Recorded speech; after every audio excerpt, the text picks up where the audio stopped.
अंग्रेजी हुकूमत ने हिंदुस्तान को निचोड़ने में कोई कमी नहीं रखी, क्योंकि उनका लक्ष्य केवल मुनाफा कमाना था। लेकिन आजादी के बाद कांग्रेस सरकार मुनाफे के सिद्धांत पर नहीं चल सकती थी, क्योंकि कांग्रेस का लक्ष्य देश की संपत्ति बनाना था, अपने देशवासियों को आजादी का एहसास करवाना था। We say that our aim is a socialist pattern of society, something which affects the whole community, helps all the people in the country to raise their level of living. इसके लिए जरूरी था कि निजीकरण के बजाय राष्ट्रीयकरण का मार्ग चुना जाए। हवाई सेवा एयर इंडिया का सरकारीकरण इसी राष्ट्रीयकरण की शुरुआत थी। JRD टाटा द्वारा स्थापित एयर इंडिया के शेयर भारत सरकार ने खरीद लिए और एयर इंडिया इंटरनेशनल के नाम से अंतर्राष्ट्रीय हवाई सेवा शुरू की गई। 8 जून को पहले अंतर्राष्ट्रीय विमान ने बॉम्बे से लंदन के हीथ्रो एयरपोर्ट के लिए उड़ान भरी।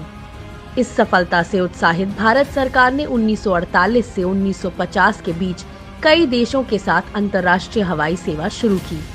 अंततः 1953 में भारत सरकार ने एयर इंडिया का राष्ट्रीयकरण करते हुए एयर कॉरपोरेशन एक्ट 1953 पारित किया।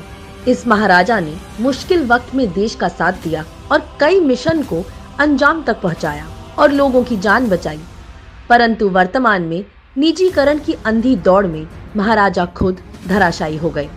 मेहनत से खड़ी की गई देश की संपत्ति को कौड़ियों के दाम बिकते देखकर निराशा होती है, क्योंकि आज मुनाफा ही मौजूदा सत्ता का मूल उद्देश्य बन गया है। भले इसके लिए देश की संपत्ति को बेचना तक पड़े, और ये देश की संपत्ति मात्र नहीं बल्कि धरोहर को बेचने का दुस्साहस हो रहा है।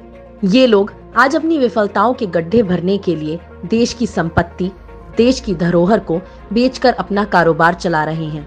देश की संपत्ति बेचने के इस दुस्साहस को स्वीकारने का मतलब है आजादी के सिद्धांतों और बलिदानों से समझौता करना, और हमारा कर्तव्य है कि यह हरगिज नहीं होना चाहिए। जय हिंद।